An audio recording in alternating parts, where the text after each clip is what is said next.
Boa noite, queridos amigos. Que alegria ter você conectado conosco mais uma vez aqui na Classe Bíblia Mais. Classe Bíblia Mais já vem aí uma série de lições estudando a Bíblia com você. Nós aqui sentados ao redor da nossa mesa e você na ponta dela aí na sua casa. Essa é a filosofia da Classe Bíblia Mais. Classe Bíblia Mais é uma classe bíblica interativa com o propósito de abrir a Bíblia, estudar a palavra de Deus. E infelizmente estamos chegando ao final de uma série, depois de uma longa jornada estudando a Bíblia, mas eu queria fazer aqui uma propaganda para você. A partir do mês de maio do ano de 2022, eu ia falar 2021, 2022 nós teremos uma classe Bíblia Mais, que permanece com o nome Bíblia Mais, porém o foco de estudo será o livro de Daniel. Te prepara, você vai amar essa classe bíblica que vem na sua versão a partir de maio do ano que vem. Então, aguarde aí.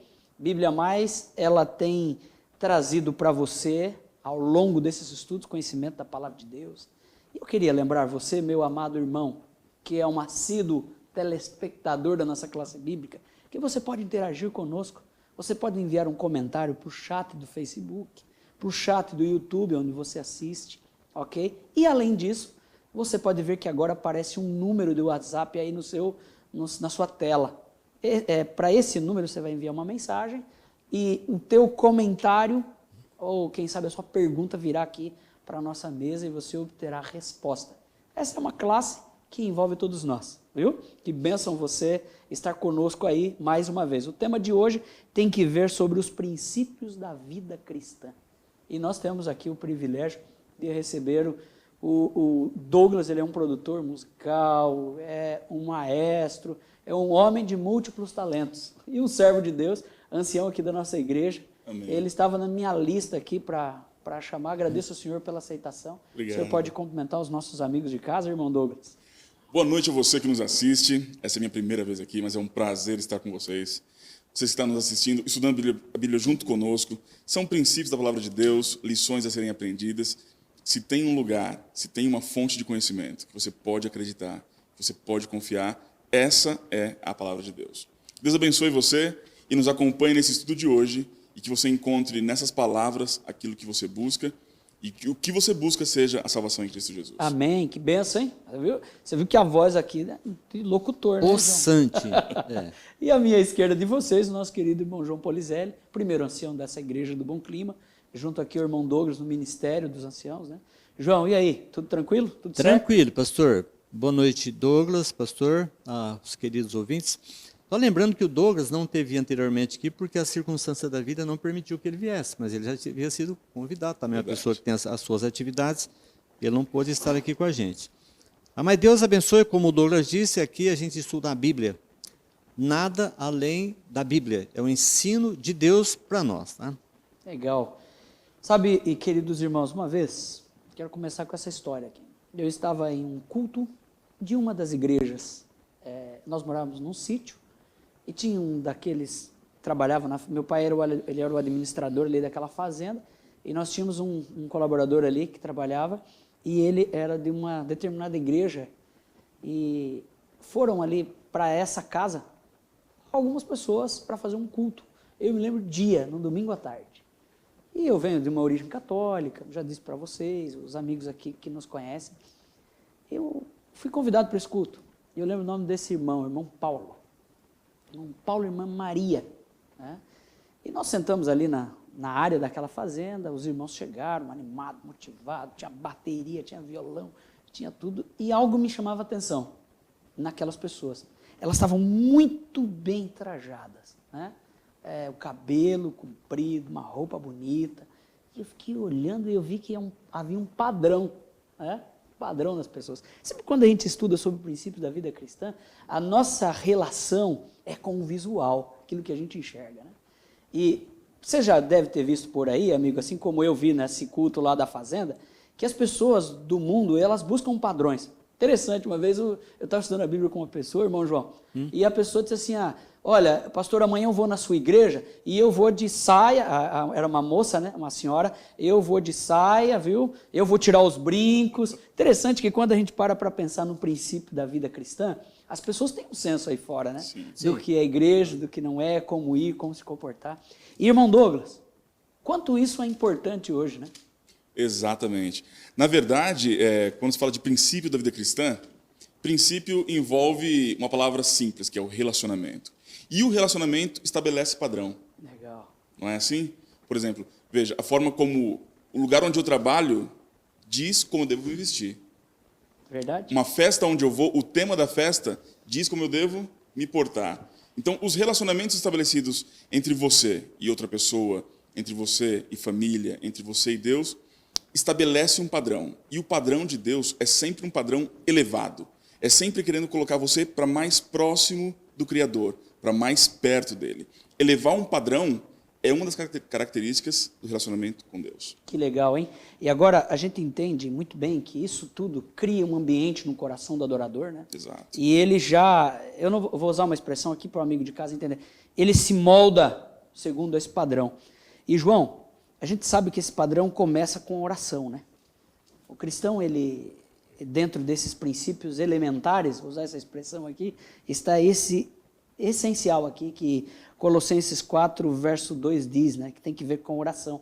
E essa oração, ela precisa ser o quê, João? Tem que ser com perseverança, constante. O que acontece é o seguinte, pastor, acho que é uma interpretação, porque a pergunta vem na cabeça da gente, escuta, como é que eu vou orar 24 horas por dia? Que negócio é esse? Mas se você for em 1 Tessalonicenses, capítulo 5, verso 17, está falando assim, orai sem cessar. Então, como que eu vou ficar 24 horas orando? Mas não é isso que o texto está dizendo. O texto está dizendo o seguinte, quando você vai, o próprio Jesus fala, né? Você deve pedir, que ele vai te atender, você deve bater, que a porta vai abrir, enfim. Então, a motivação para com a oração é uma motivação constante, ela é recorrente na Bíblia. Então, agora, uma coisa é eu me ajoelhar, você se ajoelhar, ficar lá ali 5, 10, 20 minutos na presença de Deus orando, depois você se levanta, você esquece, vai viver a tua vida esquecendo que Deus existe. Uau. Entendeu? Então, eu preciso ter, Douglas, senso da presença de Deus. Exato. Eu gosto de citar sempre uma experiência. Um dia eu fui pescar, a gente estava com alguns colegas, e um dos colegas, irmão da igreja, começou a contar piadas. E ele contou 1, 2, 3 piadas que ele me incomodou. Eu falei, escuta, irmãos, como é que vocês acham que os anjos de Deus estão se sentindo aqui agora ao nosso lado? Aquilo ali deu uma quebrada, a pessoa ficou muda e não tocou mais no assunto de piada. Então, quando a gente faz coisas erradas, sabendo que está errado, a coisa é muito simples. A pessoa perdeu o senso da presença de Deus. Por quê? Porque a Bíblia diz que ao lado de Jesus é impossível pecar. Você não deixa de ser pecador, mas é impossível você cometer o pecado, porque você sabe que Deus está presente. Então, isso, pastor, é a gente orar sem cessar, como diz aqui o texto de Colossenses 4:2, né? Perseverar na oração, vigiando com ações de graça. Perseverar na comunhão. Comunhão é você ter o senso da presença de Deus o tempo todo. Quando você perde esse senso, então a tua vida ela está propensa a aprender para qualquer lado. Exato. Interessante, João, irmão Douglas, a oração, ela é a Bíblia descreve que é o abrir o coração a Deus, como se faz com um amigo, né? Eu tenho alguns amigos especiais. Eu tenho um que eu vou estar na casa dele no próximo domingo. É um amigo do coração. Rapaz, esse amigo a gente conversa quase que a noite toda. Eu já estou preparado já. Mas é um amigão do peito, sabe? É muito gostoso. Sempre o Jefferson, ele é professor em Cianorte, no Paraná. No domingo eu vou batizar a filhinha dele lá. E no próximo domingo. Então, queridos irmãos, interessante que essa conversa gostosa que a gente tem com um amigo, na oração a gente tem com Deus. E isso ajuda a gente, porque é a conexão, né, do indivíduo aqui com o céu. E Deus fica tão feliz quando nós vamos à presença dele e dedicamos esse tempo, né, de qualidade com Deus. Exatamente. E não é aquela, quando falo da oração, né, João, não é aquela coisa mecânica, né, não, Douglas? É uma coisa engessada, né? É o conversar, né? Exato. Tem pessoas que acham que Daniel orava 3 vezes ao dia, que é uma curiosidade para você. E que Daniel, Senhor, obrigado pelo pão. Deus de Abraão, obrigado pelo pão. Na hora do almoço, ele chegava e dizia o seguinte, Senhor, a mesma de ontem, amém. E à noite, uma outra oração engessada. Não é esse tipo de oração. Daniel, ele entrava no quarto, ele ficava em direção a Jerusalém, como descreve o texto bíblico, e ali ele se delongava num diálogo com Deus. E esse diálogo era intenso, era o coração abrindo a Deus. Então é interessante que aqui fica uma dica do João, né? Orar sempre, sem cessar, não fazer disso uma visão mecânica, um diálogo constante. Eu posso fazer isso enquanto estou dirigindo, João? Isso eu faço o tempo todo, porque eu viajo... Por exemplo, essa semana, Douglas, eu ouvi mais de 300 hinos do Inário. Mais de 300. Isso eu faço com frequência.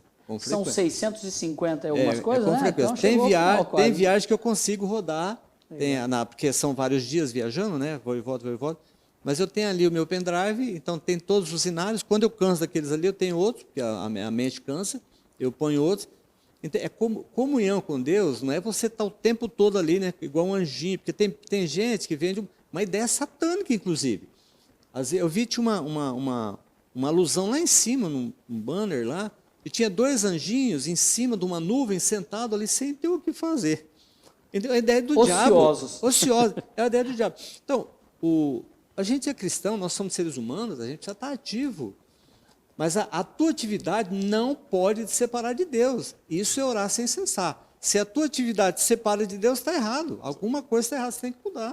A gente deve entender esse sem cessar do texto bíblico como com constância. Não é uma oração que não termina. Não é orar sem parar.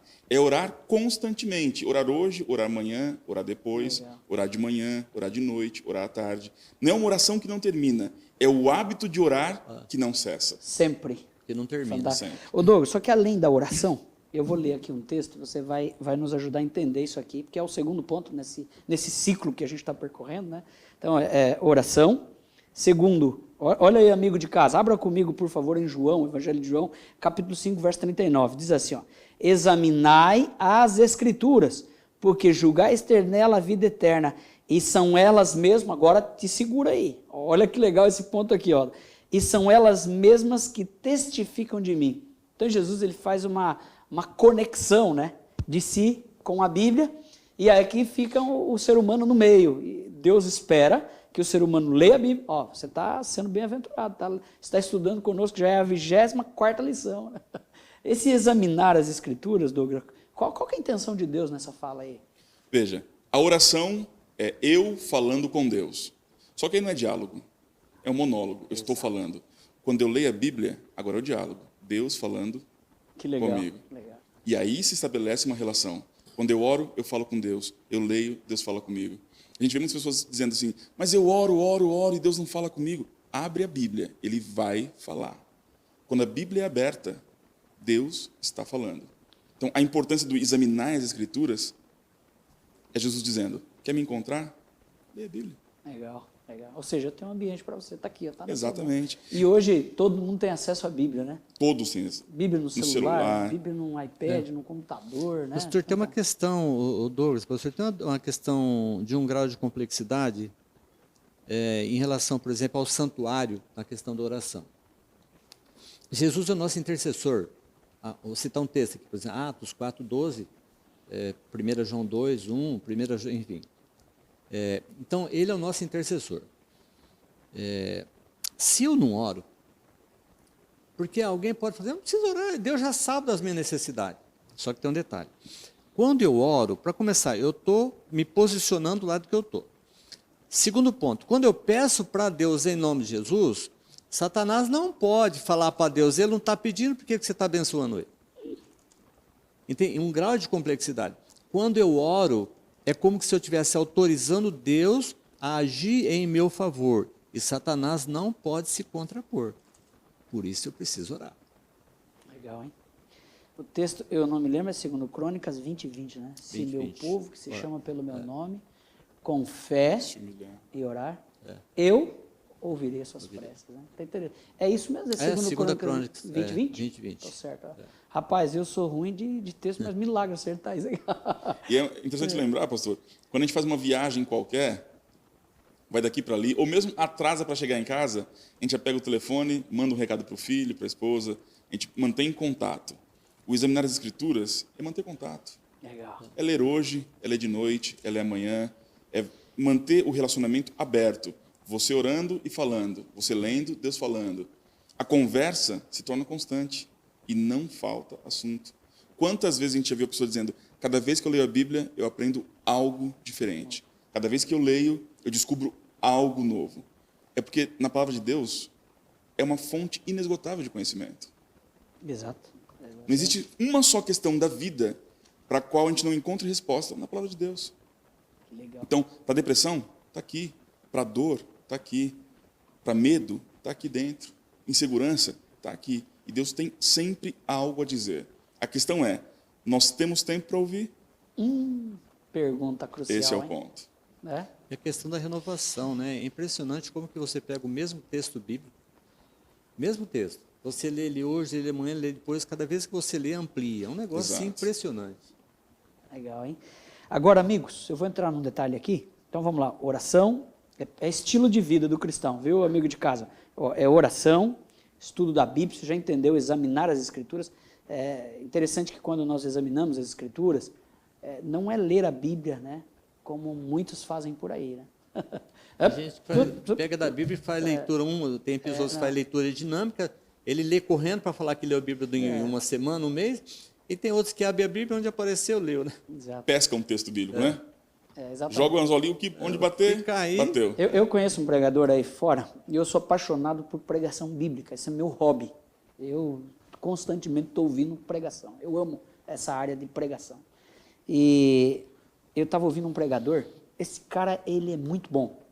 É do meio aí fora. E num texto bíblico ele montou ali uma celeuma, um maralhado de comentários e fluíram ali pérolas. É interessante. Ele nem olhou para a Bíblia, né? Ou seja, essa visão de pescar. Eu vou pescar o que me interessa. Então a gente não pode ter esse sentimento só de usufruir de um detalhe que nos cabe. O examinar aqui é interessante. Ou seja, esquadrilha, examina, conhece, estuda e aplica os princípios do estudo no seu coração. Porque ler, tem um monte de gente que lê. Você sabia que tem especialista na área linguística que usa a Bíblia? Porque a Bíblia tem aqui... ela é escrita grego, hebraico, tem cultura e etc. E querendo ou não, essas línguas são mães. Lembrando então, que Jesus se reporta aqui ao Velho Testamento, visto que o Novo não tinha ainda. Exato. Só falando sobre pescar texto bíblico, tem uma história, uma parábolazinha do homem que estava angustiado, triste, sem vontade de viver. E aí ele falou, eu vou abrir a Bíblia e vou bater o dedo no texto. Onde tiver vai ser a resposta de Deus para mim. E aí ele foi lá, abriu a Bíblia, colocou o dedo. Está escrito assim, e levantou Judas e foi se enforcar. Uau! Aí ele pensou, Senhor, não é possível, Senhor. Não pode ser essa a sua resposta. Fechou a Bíblia, abriu de novo, bateu o dedo, estava lá escrito, vais tu e procede de igual modo. Ele pensou, Senhor, não é possível, não posso fazer isso. Aí ele fechou a Bíblia, abriu de novo, colocou o dedo, o que tendes fazer, faze-o depressa. Ou seja, não é assim que se estuda a Bíblia. Bíblia é um estudo planejado. A gente escolhe os textos com critério, segue uma metodologia de ensino, de aprendizado, onde você contextualiza a época, a mensagem, o que eles estavam vivendo, e sempre tem algo para você. Você tem coerência o estudo bíblico, Exato. né? Não é desassociado de coerência.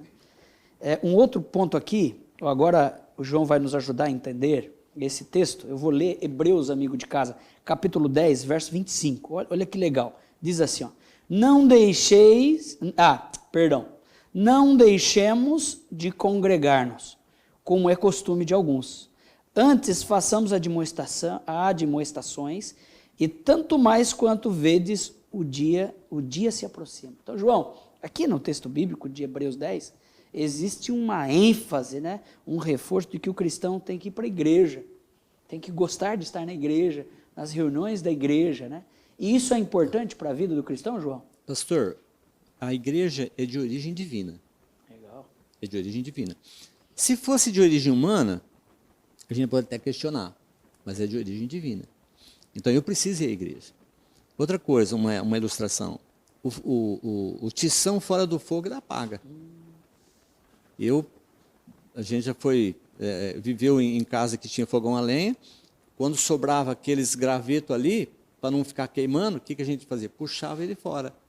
No outro dia, abanava outra vez, né, para poder pegar fogo e queimar. Então, por que as pessoas esfriam na igreja? Por que eles perdem, por exemplo, aquele sentimento de adoração, de relacionamento? Porque eles se afastam da igreja.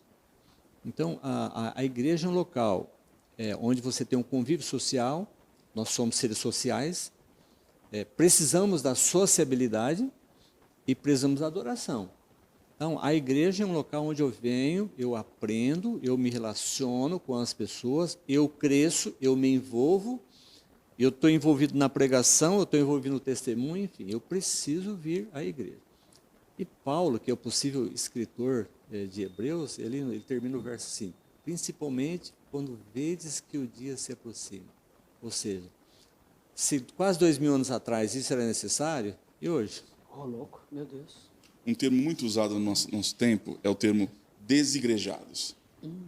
As pessoas assumem esse rótulo para dizer que depois de uma decepção com a fé, com a igreja, não frequentam mais, que podem adorar a Deus de casa e que não precisam estar frequentando um templo, uma organização. O fato é, quando você convive e congrega com pessoas que têm o mesmo pensamento que você, a sua fé se fortalece. Porque você olha ao redor, vê mais pessoas que têm o mesmo pensamento e intenção que você. Outra coisa, a Bíblia chama a igreja de o corpo de Cristo. Sim. Veja, se sua mão for cortada, a sua mão vai apodrecer, mas o corpo vai permanecer. Então, quando nós estamos fora da igreja, distantes dos nossos, como João falou, o tição apaga. O galho cortado da árvore não mata a árvore, mata o galho. Exato. Então, a gente precisa pensar que estar em grupo, estar congregando, estar em comunhão com irmãos, não fortalece só os laços de comunhão afetivo, mas também fortalece os laços de comunhão espiritual. Porque quando a minha comunhão com o meu irmão é fortalecida, Deus é exaltado. E onde Deus é exaltado, Ele habita. E onde Ele habita... Que legal. Pastor Douglas, eu acho que foi no casamento do teu irmão, se eu não estiver enganado, que o pastor Paulo Fernandes fez a alusão da arca. Sim. Eu acho que foi no casamento dele. Acho que sim, deve ter sido. Então, pastor, as pessoas dizem, mas lá na igreja é cheia de problema, que põe um monte de crítica. Só que é o seguinte, lá na arca tinha bicho, tinha cocô, tinha fedor, tinha grito de animais, de passarinho, tinha urro, mas todo mundo que estava na arca se salvaram. Olha aí. A igreja cheia de problemas é a menina dos olhos de Deus. É aqui que a gente deve estar. Ela hoje é militante, amanhã será triunfante. Triunfante. Não saia, você que porventura assistir esse programa, se você está fora da igreja, repense, volte para a igreja. Teu lugar é na igreja. Com todos os defeitos que humanamente você possa ver na igreja, através de pessoas que têm os seus desequilíbrios, suas emoções diferentes, aqui é o lugar teu, na igreja. Esses dias eu estava eu e a Gisele, a gente sempre tira um dia na semana para a gente tomar um café da manhã junto e tal, e geralmente esse café é meio perto do almoço, porque o horário de trabalho dela é às 10h30, eu sempre faço isso com ela. E a gente vai, uma lanchonete aqui em Votuporanga, estava lá, aí de repente chegou um camarada. E a gente começou a conversar, e o camarada estava ali, o camarada entrou na conversa, o povo aqui em Votuporanga é muito comunicativo, né? Italiano, descendente italiano, é bem à vontade. E aí a gente conversando, e o cara olhou para mim e disse assim, você não é daqui não, né? Eu disse assim, não sou, eu sou de Itararé, que é a cidade aqui próxima, eu sou paulista. É que você não parece daqui. O camarada está de máscara, né? Não conheço. Aí o camarada disse assim, você vem de onde, faz o quê? Aí eu disse, sou pastor da igreja adventista. Aí ele começou a dar risada. E nisso a gente já tinha conversado sobre agricultura, sobre lavoura, sobre outras coisas. E esse camarada disse assim, rapaz, eu sou um desses membros da pandemia, eu sou lá da igreja do Bom Clima, onde o senhor é pastor. E eu já estou aí uns 2 anos em casa, mas eu sinto falta da igreja, né? Eu disse assim, meu filho, você já demorou para voltar, você é novo, não tem comorbidade e etc. Até os idosos, fica aqui o conselho, volte para a igreja, venha adorar a Deus, você que já, né, está em condições para isso. Mas entenda, o ser humano sem igreja, gostei dessa ilustração do João, é tição sem o fogo, né? E eu lhe digo mais, o cristão sem igreja, ele apaga, morre e cede à negritude que existe nesse mundo, ou seja, na escuridão que tem desse mundo. E a escuridão desse mundo é a ausência de Deus, é a ausência de verdade, é a ausência de Bíblia, né? Um outro ponto interessante, para nós corrermos, senão o diretor já vai puxar a orelha aqui, mas tem que ver com o testemunho do cristão, testemunho constante. Então, o cristão, por meio da sua vida, quando ele segue esse ciclo, ele se demonstra para as pessoas como um testemunha fiel de Jesus, né? E interessante, irmão, que as pessoas veem isso. As pessoas buscam hoje referenciais, e o cristão é um deles, né? Exato. O testemunho constante, agora falando como músico, professor de canto que sou, a gente percebe assim, o que faz uma pessoa desenvolver o canto, desenvolver a habilidade de cantar, não é o conhecimento. É cantar constantemente. A prática. A prática, estar cantando. O testemunho é a mesma coisa. Às vezes a gente pensa assim, nossa, é tão difícil para eu falar, é tão difícil para falar de Jesus para alguém. Fala para o seu filho. Fala para o sobrinho. Fala para o vizinho. Com o tempo, vai estar falando para todo mundo, sem nem perceber. Exato. Testemunhar tem mais a ver com o hábito do que com intenção. Chega uma hora que você começa com a intenção. Preciso, quero fazer. Quando vira hábito, você faz o tempo todo, todo dia, aquilo faz parte de você. Isso aí é testemunho constante. Exato. Desenvolve o ser humano, né? Exatamente. É interessante. E, João, o último detalhe aqui dos 5 passos, amigo de casa, que você tá vendo que a gente começou lá, ó, oração, estudo da Bíblia, frequentar a igreja, um pequeno grupo, um culto de oração, um culto de pôr do sol, culto de domingo, que é evangelístico na igreja, o culto jovem, que é um culto promovido pelo jovem para a igreja. Então, são várias reuniões da igreja, né? Culto lá dos pequenos grupos. Agora, a importância de testemunhar. Agora, João, esse outro item aí, que é Deuteronômio, eu acho, capítulo 6, verso 7, amigo de casa pode abrir, fala sobre o culto na casa, o altar da família, João. E que importante é esse ponto, né? Então, pastor, a gente sempre, desde quando as crianças nasceram, a gente sempre fez o culto com eles em casa. E é um motivo assim hoje, por exemplo, de alegria. Não vou falar de orgulho, porque orgulho é uma palavra meio complicada, né? Mas de alegria, por exemplo, tem o Roberto e a Aninha faz o culto com o Daniel. Olha que legal. Tem o pastor Flávio e a Jaqueline lá em Brasília e o Enzo, eles fazem o culto. Normal, família. Aí tem a Cristiane, o Cecílio, o Gabriel e o Rafael fazem o culto. Entendeu? A participação deles, culto de pôr do sol, enfim. Então, é Deus que deixou assim. O pai e a mãe tem que ser o exemplo. Se o pai e a mãe não faz, eles não vão fazer. Então, os pais, cabe aos pais, né? Provérbios 22:6, ensina a criança. E aqui é para ensinar em qualquer situação. Na hora que você vai deitar, você passa alguma coisa que a Dirce, as mães sempre fizeram em casa, fazem até hoje. De manhã passa uma lição. Então, ao deitar, ao levantar, andando, vai inculcando, quer dizer, vai colocando na mente das crianças essa questão do pecado. Porque eles vão aprendendo, hoje eles conhecem as histórias bíblicas mais do que a gente. Exato. Conhece muito, né? Naquela época, hoje não tem mais essa motivação, porque é questão da tecnologia, mas eu tinha várias, não podia comprar porque não tinha dinheiro muito, mas tinha várias das belas histórias da Bíblia. Exato. Então, o pastor Alberto Eduardo de Oliveira, ele pregava muitos sermões dele usando esses livros. Então, a gente precisa fazer esse papel como pai e como mãe, e ser o exemplo para eles. Isso tem que acontecer dentro da casa. Quando isso acontece, ele não vai ter briga, não é que não vai ter pecado, não. Mas as brigas que acontecem são brigas normais do ser humano, fácil de se ajeitar, de se arrumar, de se aconselhar. Quando se escapa algum xingo, você conversa, ajeita. Então, nenhum filho meu xinga, não tem esse costume, os netinhos não têm esse costume. Por quê? Não é que eu não tenho vontade de xingar, não, hein? Sou italiano, ranzinza ruim. Eu tenho que segurar, mas é uma questão de domínio próprio. Entendeu? Você tem que trabalhar e você tem que orientar. O conselho de Deus, ensina a criança, de manhã, à noite, tá? Anda com ela, ensina. E é justamente pensando na educação da criança mesmo, o culto familiar. É lógico que tem aspectos positivos e benefícios para os adultos também, mas a criança tem a ver com a capacidade dela de aprender. Legal, hein? Eu tenho 4 filhos. Somos iguais aí. Somos iguais, né? Tenho 3 meninas e um menino. Olha aí. Então, houve um tempo da vida delas que elas nós decidimos que eles iriam memorizar textos bíblicos.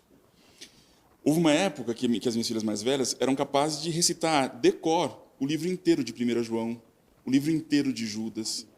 A minha filha mais velha conseguia, por exemplo, declamar, sem ler, 3 a 4 páginas do Grande Conflito, de memória. Isso não é a capacidade dela, mas é a capacidade da criança em geral. Os jovens, eles têm muita capacidade de interiorizar, de aprender, de absorver.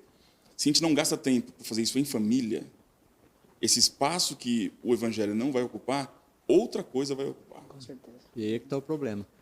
Exatamente. E não falta bagagem, não falta sujeira para ocupar a mente deles. A TV, o celular, a internet, os amigos estão aí para colocar coisa... Fazendo a oferta constante. Né? Exatamente. Legal. Ou a gente supre essa demanda, ou uma outra coisa vai ocupar esse espaço. Irmãos, nós vamos correr, o tempo aqui voa. Vocês perceberam? E olha que valores importantes a gente construiu. Eu quero ler aqui, e aí a gente já vai para alguns princípios da vida cristã, e a gente já vai para a última parte desse programa, que tem que ver vou usar a expressão aqui para nós entendermos, né, uma cerimônia que é muito comum na igreja, e a gente vai entrar nesse ponto. Mas olha só, ainda dentro dos princípios cristãos, que tem que ver com o estilo de vida, que é sempre coerente, né? Se vocês tiverem um comentário, por gentileza, fique à vontade. O cristão ele é chamado a servir a Deus e a fazer o bem, com base em Gálatas, né, capítulo 5, verso 13. Então, um cristão, ele tem esse senso, esse decoro, essa coerência. O cristão, ele é convidado também aqui, ó, a guardar os mandamentos de Deus, a guardar o sábado, de pôr do sol a pôr do sol. Neemias, é isso? Capítulo 13, verso 19, Neemias fala sobre isso. Além disso... Só uma participação rapidinho, tem pessoas que falam assim, se todo mundo fosse adventista, como é que seria a cidade? O Neemias aqui está dando uma prova de que a cidade funcionava normal, fechando as portas da cidade da entrada, no sexta-feira à tarde, e abria só no sábado à noite, e funcionava. Exato. E aqui eu vou entrar num ponto interessante, e esse ponto aqui é picante, da expressão para você entender, respeito às autoridades. E interessante quando você lê Romanos 13 e Atos 5, 29, fala sobre a constituição das autoridades. Né? A constituição das autoridades, existe a permissão de Deus. Interessante. Eu gosto como a Bíblia relaciona o governo de Deus sobre o mundo. E esse governo é vigente, esse governo ele é proposital de Deus. É óbvio, amigo, aqui a gente não está entrando no mérito de da política praticada hoje. Eu gosto de uma expressão do nosso presidente aqui da Paulista Oeste. Ele diz assim, olha, nós não somos, pastor Acílio Alves, né? Nós não somos da direita e nem da esquerda, nós somos lá de cima. E para onde nós estamos indo, compensa ser um bom cristão, compensa viver os testemunhos, compensa cuidar da sua vida. E interessante, respeito às autoridades. O respeito às autoridades é a constituição delas, né? O dever delas frente à sociedade. Então, esse conselho bíblico. Pureza no casamento. Interessante esse ponto, né? As pessoas vivem desassociadas desse contexto de pureza que a Bíblia aconselha para a gente. Isso nós encontramos em Hebreus 13, verso 4, amigo. E agora, irmão, além disso, modéstia ao vestir-se. E agora eu queria ouvir de vocês um pouquinho aqui. Esse ponto é o ponto picante, né? Como é que deve ser a indumentária do cristão, o estilo do cristão, a vida do cristão, a relação do cristão a joias e a outros adereços a mais aí? Deixa eu falar primeiro rapidinho, depois o Douglas fala. O nosso tempo que já foi, na verdade, né? O pastor Daniel, ele falava assim, porque o que acontece? Eu fiz muito encontros de casais, tanto eu organizando e a minha esposa organizando a Dirce, eu e a Dirce organizando, vou colocar o português correto aqui, como participando. Então, a gente aprendeu muito nessa questão de vestimento. E o pastor Daniel usava assim, que existem umas meninas pobres por aí. Uau. Menina pobre são as pessoas que usam, as mulheres que usam pouca roupa, né? E aí o que acontece? A gente aprende, pastor, que o homem ele é provocado por aquilo que ele vê. E a mulher é provocada por aquilo que ela ouve. E eu gosto de falar o seguinte, eu sei que possa até afetar alguém, mas por que uma mulher bonita, ela casa, por exemplo, com um homem que não tem boa aparência? É porque ele é carinhoso, ele fala aos ouvidos dela. E o homem, ao contrário, o homem ele é atraído muito por aquilo que ele vê. Dentro desse contexto, o pastor Daniel diz, nem ausência, nem aderência e nem transparência. Esse é para responder a tua pergunta, tá? Nem ausência, nem aderência e nem transparência. Se você optar, você mulher, se você optar por essa ideia aqui, você vai estar muitíssimo bem vestido. Gostei, repete, por favor. Nem ausência. Nem ausência, quer dizer, ou pouca seja, roupa, também, né? Cuidado. Nem aderência, quer dizer, colada, né, marcando, Legal. e nem transparência. Legal. Legal, Então, são bom. 3 palavras aqui. Muito bem pensado. E tem a questão da palavra modéstia, né? Pessoas modestas não gostam de atrair o olhar para si. Já experimenta elogiar uma pessoa modesta. Ela fica sem jeito, ela não se julga capaz ou apta para receber aquele elogio. Vestir-se com modéstia é vestir-se de modo que você não apareça, que você não tenha que ser o centro da atenção. E não é vestir feio. Não é vestir feio, claro, exatamente. A Bíblia diz, convém que ele cresça e que eu diminua. Legal. Às vezes eu me visto de modo a querer crescer, a aparecer. A modéstia não está só na questão da sensualidade, mas também na questão de como eu me porto entre as pessoas. Me portar com modéstia, estar modestamente. Muitas vezes a minha pretensão na forma de vestir afasta outras pessoas de mim, porque elas olham e me consideram inacessível. E se tem uma coisa que Jesus era acessível. Acessível. Contrária à ideia, né? Exatamente. Legal, hein? Meus amigos, que bacana, que princípios gostosos ouvir de vocês, viu? Parabéns aí pela condução. Agora, nós entramos num outro ponto, que é o final do nosso estudo de hoje, falando sobre as cerimônias cristãs, apresentadas pela Bíblia, apresentadas por Jesus, né? E uma delas está ligado a cerimônia da compaixão. É uma das principais, né? No meu ver, quando a gente estuda a Bíblia. Cerimônia da compaixão tem que ver, ela parte de um princípio, e eu gosto desse princípio, já vou introduzir aqui para vocês dissertarem para nós, é a cerimônia da humildade, do lava-pés. A cerimônia da compaixão, que é a cerimônia da Santa Ceia, amigo de casa, começa com o lava-pés, né? Eu gosto de usar uma expressão sempre quando prego. O lava-pés é o acerto de contas, né? Entre humanos. Exato. Na presença de Deus. Ou seja, então eu vou lá, me acerto com o meu próximo e depois eu venho para participar dos 2 maiores símbolos da Bíblia. E que os senhores têm muito a falar, que tem que ver com o pão, que representa o corpo, e o suco da uva, que representa o sangue de Cristo, né? E aí, esses importantes elementos aqui, o que eles nos arremetem, o que eles nos faz lembrar, né? Então a gente já entende que o lava-pés me dá condições para participar dos 2 maiores símbolos da Bíblia, que está relacionado à pessoa de Jesus, né? A questão do lava-pés,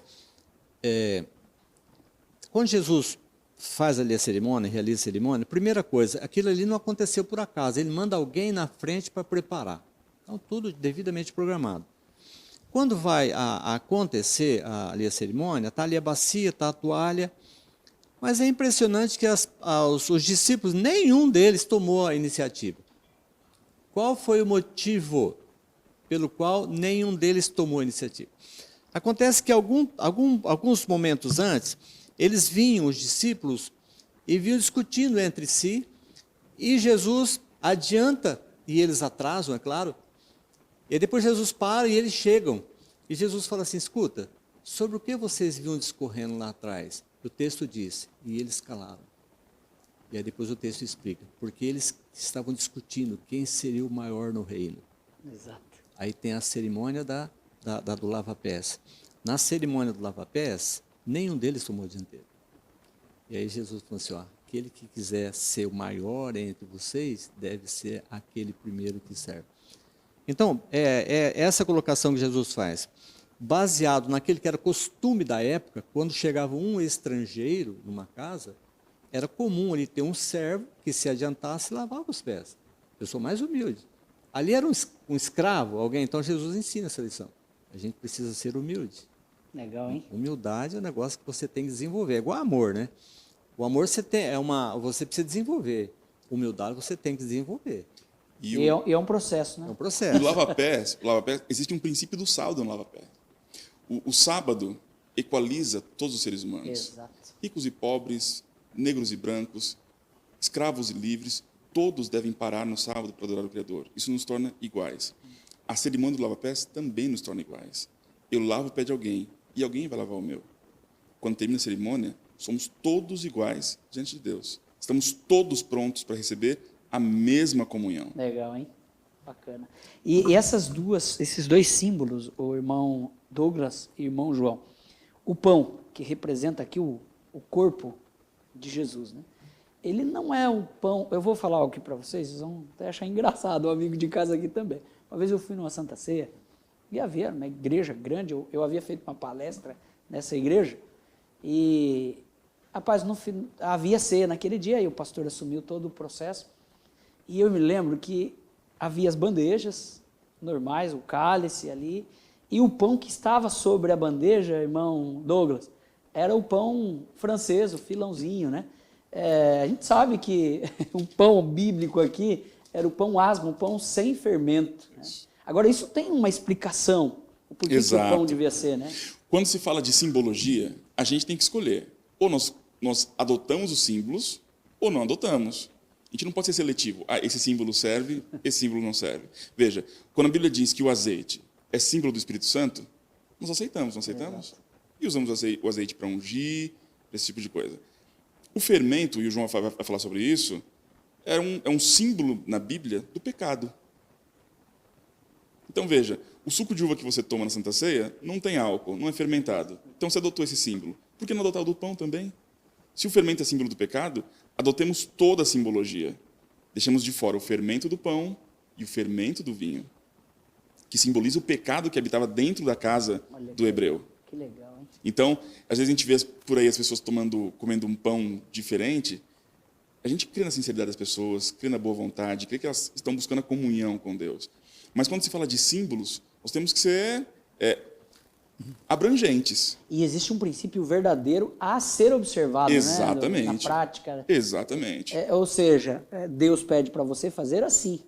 E é como Ele quer. É interessante que Deus ele exemplificou para nós aqui, vivendo com os discípulos.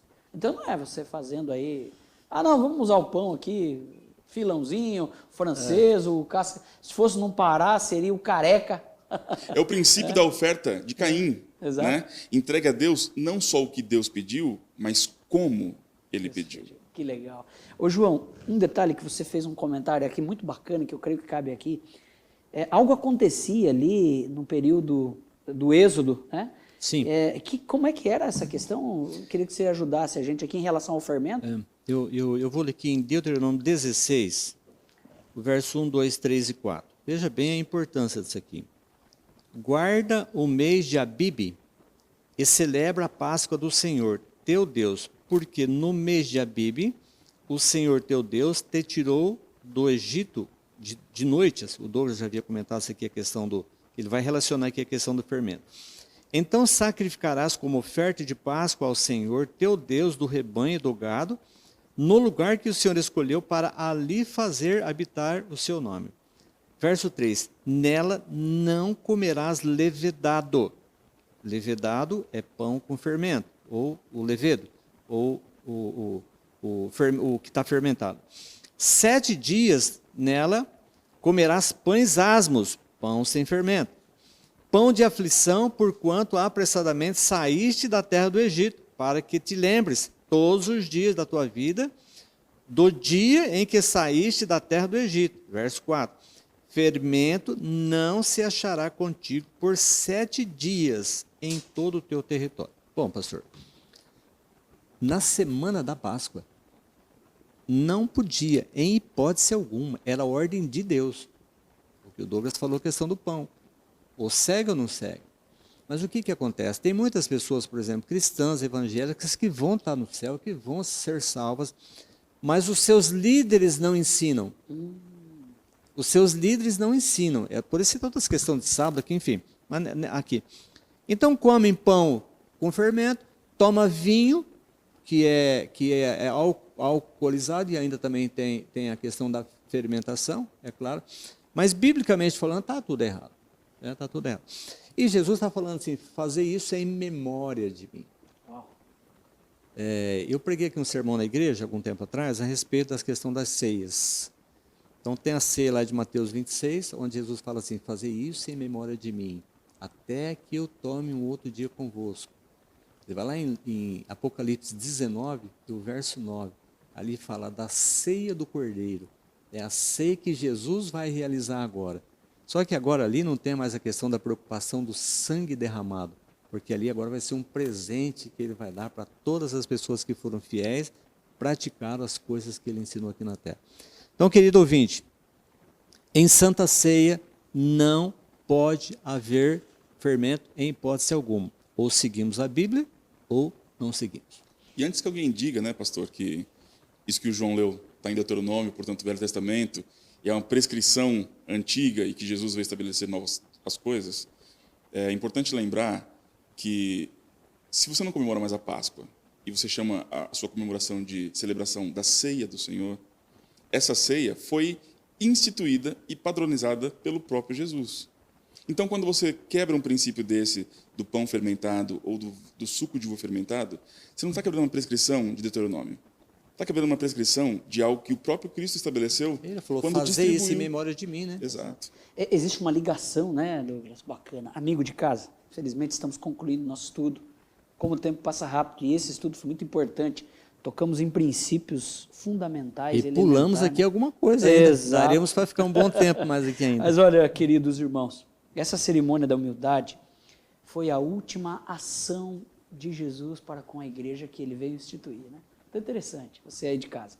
Ele pega a igreja, tem os 12, aos 12 ele apresenta de maneira relacional, bem de perto. Imagina, conviviam com Jesus os 3 anos e meio de ministério, como João retrata, né? O evangelho de João retrata foram 3 anos e meio.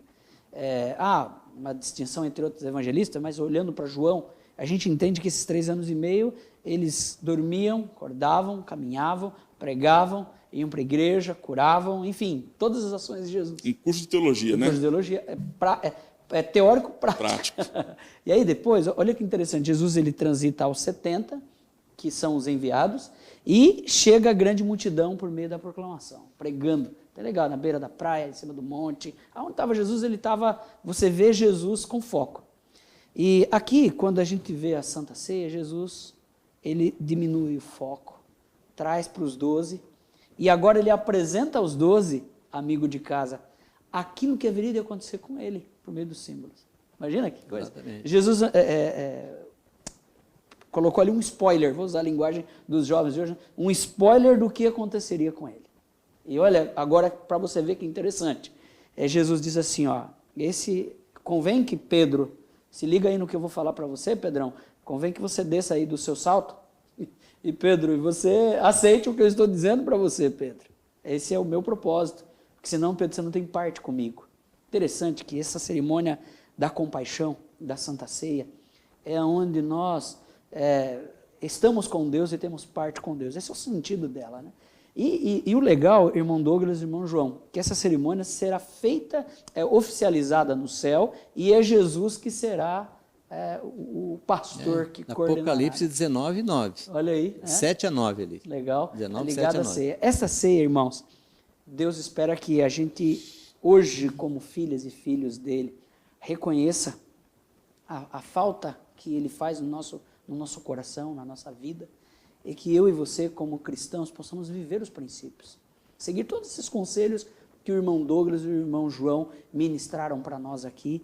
E lembrando que a Santa Ceia também ela é um exemplo do que Cristo faria e fez por nós, e ela representa Jesus. Tanto o pão quanto o suco de uva, né? O sangue de Jesus derramado na cruz do Calvário representa esse suco de uva santificado que nós tomamos. O corpo que foi moído por você, por mim, pelas nossas enfermidades. O castigo que nos traz a paz estava sobre eles, aí 53. Então o convite de Deus para nós nesta noite de estudo é que os princípios cristãos façam parte da minha vida. Que a comunhão com Deus, as cerimônias que Deus deixou na sua palavra, seja uma realidade na minha vida. A obediência a esse Deus seja uma realidade na sua vida. Você está disposto, nesta noite, a mais uma vez, colocar a tua vida nas mãos de Jesus? Louvado seja Deus, viu, pela sua resposta. E olha, você que está estudando a Bíblia conosco já há tanto tempo, já tomou sua decisão, nós estamos ansiosos pelo dia do seu batismo, viu? Olha, que legal, todo esse princípio aqui. A partir de agora, depois de 24, 25 estudos aí, né, você já tem eles bem fundamentados no seu coração. Que Deus abençoe você, que você continue firme nos princípios do Senhor. E não se esqueça, Deus é o Deus da minha esperança, da tua esperança, que muito em breve voltará a este mundo para buscar você, para me buscar, para buscar o irmão Douglas e o irmão João. E Deus espera que hoje você dê um passo de fé diante dele, entregando a sua vida a ele. Posso orar por você, pela entrega da sua vida? Santo Deus, maravilhoso Pai, estamos estudando a Tua Palavra e a cada dia, ó Deus, temos a confirmação dos Teus princípios no nosso coração. Obrigado, meu Deus, obrigado pela amiga, pelo amigo que está estudando a Bíblia conosco, que entende, ó Deus, que precisa mais do Senhor na sua vida, que precisa fazer mais a sua vontade, menos a de si próprio. Que o Senhor os ajude, que o Senhor ajude também, ó Deus, nós a entendermos este princípio que coordena a vida do cristão, que não está baseado no ser, no sentido para que as pessoas vejam, mas sim no ter, lá no coração. Princípios que são eternos, princípios deixados pelo Senhor. Abençoa cada um de nós, estudantes da Tua Palavra, em nome de Jesus. Amém. Amém. E até a próxima classe Bíblia Mais.